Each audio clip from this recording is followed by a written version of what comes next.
बिस्मिल्लाहिर्रहमानिर्रहीम। आज हम फंडामेंटल राइट्स पे बात करेंगे और फंडामेंटल राइट्स हर उस शख्स के लिए जानना ज़रूरी है जिसमें रूह है, जिसमें समझ बूझ है, जो सही को सही समझता हो, गलत को गलत समझता हो,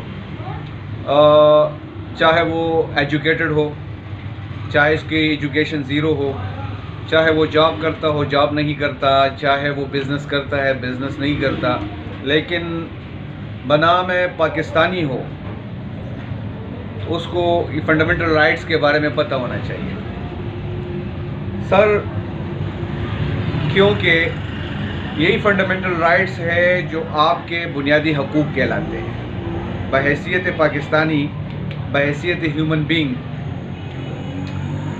आपको पता होना चाहिए कि आपके राइट्स, अब राइट्स एक स्पेशल राइट्स होते हैं। आप किसी महकमे में काम करते हैं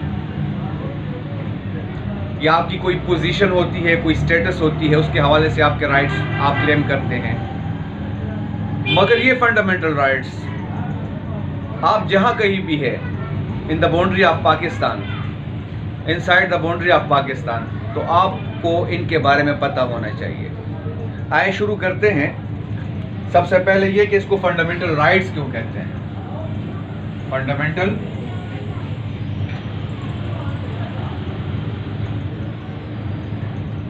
राइट्स क्यों कहते हैं।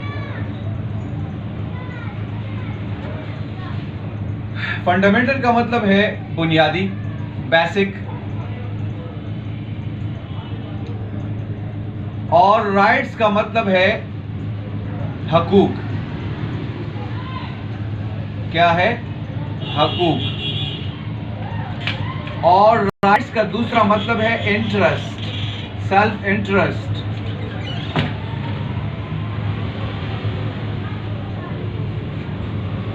फंडामेंटल राइट्स वो राइट्स होते हैं जो ट्रांसफर नहीं होते। फंडामेंटल राइट्स जहां से आपकी नाक शुरू होती है, जहां से आपकी नाक शुरू होती है, वहां से आपके फंडामेंटल राइट्स शुरू हो जाते हैं।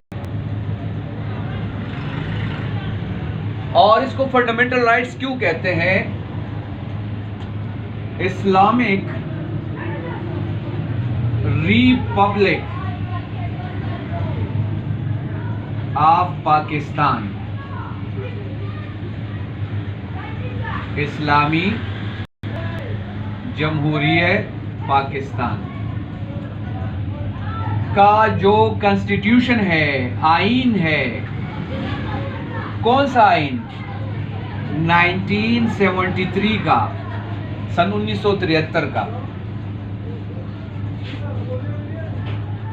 जो हकूक, जो राइट्स आपको आईन ने दी हो, वो आपके फंडामेंटल राइट्स कहलाता है। मतलब ये है कि इसका एक्सप्लेन करना, इसका तहफ़्फ़ुज़ करना प्रोवाइडेड बाय कॉन्स्टिट्यूशन, तो इसलिए फंडामेंटल राइट्स है। अच्छा सर, जब ये हार्ट होते हैं, जब ये ब्रीच ऑफ फंडामेंटल राइट्स होती है, तो फिर क्या होता है सर? फिर आपने डायरेक्ट हाई कोर्ट को रुजू करना पड़ता है या सुप्रीम कोर्ट को कि ये मेरे फंडामेंटल राइट्स डैमेज हुआ है, लिहाजा आइन ने मुझे ये हक दिया है, ये फलाना बंदा मुझे नहीं दे रहा। तो रेमेडी आपको हाई कोर्ट और सुप्रीम कोर्ट से मिलेगी। आइए शुरू करते हैं। फंडामेंटल राइट्स कौन कौन से हैं सर? फर्स्ट ऑफ ऑल हम फ्रीडम से शुरू कर देते हैं। फ्रीडम ऑफ मूवमेंट,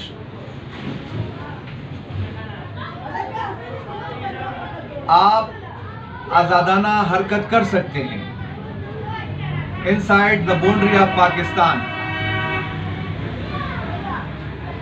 आप पाकिस्तान में कहीं भी जा सकते हैं, आपके मूवमेंट पे कोई कदगन नहीं है, कोई आपको रोक नहीं सकता, एक्सेप्शन मासिवाय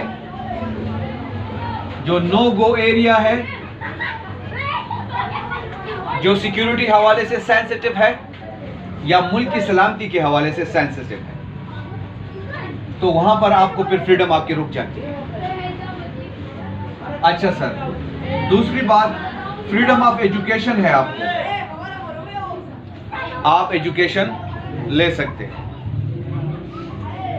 चाहे वो एजुकेशन दुनियावी हो, टेक्निकल हो, नॉन टेक्निकल हो, टेक्नोलॉजिकल हो, इकोनॉमिक हो, सोशल साइंसेस हो, या साइंस के कुछ बेसिक मज़ामीन हो, या रिलीजियस हो, तो फ्रीडम ऑफ एजुकेशन आपको है। कोई आपको एजुकेशन हासिल करने से नहीं रोक सकता, चाहे स्कूल हो, चाहे मदरसा हो, चाहे कॉलेज हो, चाहे यूनिवर्सिटी हो। हाँ, अगर अनलॉफुल है तो फिर यहाँ पर आपको क्या है, स्टॉप किया जा सकता है मुल्क की सलामती के खिलाफ। अच्छा सर, फ्रीडम ऑफ रिलीजन भी है, मजहब की आज़ादी है, आपका कोई भी मजहब हो, आप मजहब की आज़ादी है आपको, लेकिन किसी दूसरे मजहब को डैमेज नहीं करोगे, उसके नज़रियात के खिलाफ आवाज़ नहीं उठाओगे, अपना नज़रिया बयान करो, तो रिलीजन की भी फ्रीडम है आपको। फ्रीडम ऑफ मैरिज है आपको, कोई आपको शादी करने से नहीं रोक सकता सिवाय गलत धोखे से, लॉफुली आप क्या हो, एलिजिबल हो मैरिज के लिए। फ्रीडम ऑफ स्पीच भी है, freedom of speech, freedom of writing,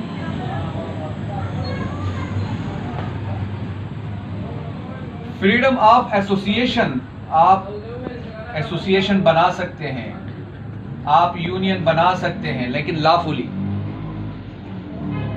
freedom of assembly भी है, आप लॉफुली इकट्ठे हो सकते हैं, 5-6 दोस्त, 10-20 दोस्त, 50-60 एक असेंबली बना सकते हैं। किसके लिए? अपने हकूक़ के लिए। किसके लिए? अपने हकूक़ के लिए। यही फंडामेंटल राइट्स आपको सिक्योरिटी भी देता है, आपकी फैमिली को सिक्योरिटी देता है, कोई आपकी चारदीवारी को बिना कानूनी कार्रवाई के कोई भी इंटरप्ट नहीं कर सकता। आप को फ्रीडम है, आपको इजाज़त है किस चीज़ का? सेल ऑफ प्रॉपर्टी का, जायदाद बेच सकते हैं पाकिस्तान में कई जगह पर लॉफुल, परचेज भी कर सकते हैं, खरीद भी सकते हैं, फ्रीडम है आपको, ले भी सकते हैं, दे भी सकते हैं। आप किसी भी पॉलिटिकल पार्टी को ज्वाइन कर सकते हैं, आप किसी भी पॉलिटिकल पार्टी को ज्वाइन कर सकते हैं, आप वोट कास्ट कर सकते हैं, आपके पास इक्वलिटी है, इक्वलिटी है सर, चाहे आप मेल है फीमेल है, आप मर्द है या औरत है, कानून के सामने इक्वल, दोनों बराबर है सर। प्रोहिबिटेड है डबल पनिशमेंट, या आपको एक बार सजा मिल चुकी है एक जुर्म में तो डबल पनिशमेंट आपको नहीं मिल सकती। इस काम के लिए एक बार आपको पनिश दी जा चुकी है तो दोबारा आपको उस काम के लिए पनिशमेंट नहीं दी जा सकती।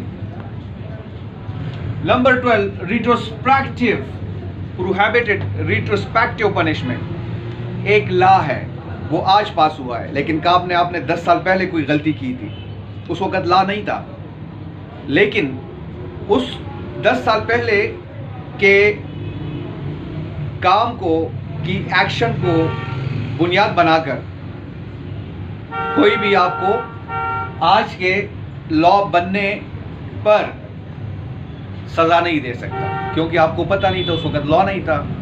अब लॉ आ गया है, उसके बाद आप कोई गलती करेंगे तो आपको पनिशमेंट मिलेगी। अच्छा सर, आपकी अपनी लैंग्वेज, कल्चर, कस्टम फॉलो कर सकते हैं। लैंग्वेज, कल्चर, कस्टम फॉलो कर सकते हैं। आपकी अपनी लैंग्वेज हो, कस्टम हो, कल्चर हो। अच्छा, कोई भी रिलीजन के नाम पर आपसे टैक्स वसूल नहीं कर सकता। रिलीजन के नाम पर आपसे टैक्स वसूल नहीं कर सकता। तो ये थोड़ा सा इंट्रोडक्शन था फंडामेंटल राइट्स के हवाले से। और ये फंडामेंटल राइट्स उस वक्त सस्पेंड होते हैं जब मुल्क में कोई इमरजेंसी हो, कोई स्पेशली मार्शल लॉ या कोई और सिक्योरिटी की सालमियत के हवाले से इमरजेंसी लगाई जाए। जिस तरह पिछले दिनों कोरोना पैंडेमिक के हवाले से जो फंडामेंटल राइट्स आपके सस्पेंड हुए थे, बाहर की मूवमेंट, कुछ बिजनेस ट्रेड, कुछ समाजी फासले, तो उस वक्त आपके फंडामेंटल राइट्स टेम्पररी तौर पर सस्पेंड होते हैं, परमानेंट नहीं। तो हर पाकिस्तानी को इसके हवाले से जानना बहुत ज़रूरी है। Thank you.